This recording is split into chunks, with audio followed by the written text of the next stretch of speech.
Hello again, church. As always, I hope you're well. It is my honor. Indeed, I do feel honored to talk to you today about one of the greatest Psalms in all of the scriptures. I'm not sure if you've ever read Psalm 51. Perhaps you have, perhaps many times, but it is exquisite. It's one of the penitential Psalms of David and by far the greatest. Psalm 6 would be another penitential Psalm. Asking for forgiveness is obviously the theme. So I want you today, as you take a moment to just spend time with Jesus and God's Word, to open up the Bible and revel in the beauty and the heaviness of Psalm 51. The background, if you want to do even some more study, is in 2 Samuel 11 and 12. And this is, of course, the time where David committed his great sin, a whole string of sins in his adultery with Bathsheba and the murder of Bathsheba's wife, Uriah.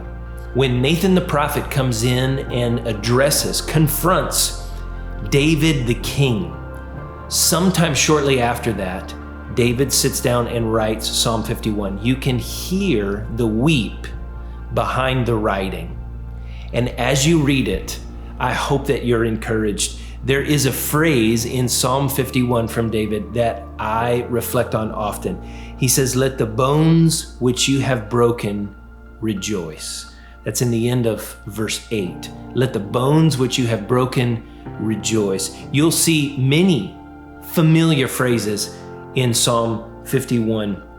Purify me, wash me, cleanse me from my sin. It says the sacrifices of God are a broken spirit, a broken and contrite heart you will not despise, O God. There are many phrases that you'll recognize, but I want you to pay attention to what this psalm reveals about God, about sin, about confession, and how confession restores relationships and fellowship of the relationship. How confession restores intimacy. David never speaks in Psalm 51 as if God had rejected him or thrown him away.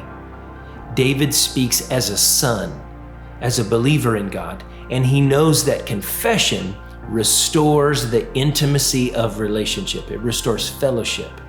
Watch the way that he addresses God. Pay attention to even present tense, past tense, and even at the end of the psalm, future tense, and where the psalm begins and where it ends in assurance and hope. I know that you are going to be blessed as you spend some time right now reading Psalm 51. It's one of the best in the entire book. I love you, church. I hope you are well, and as always, I hope to see you very, very soon.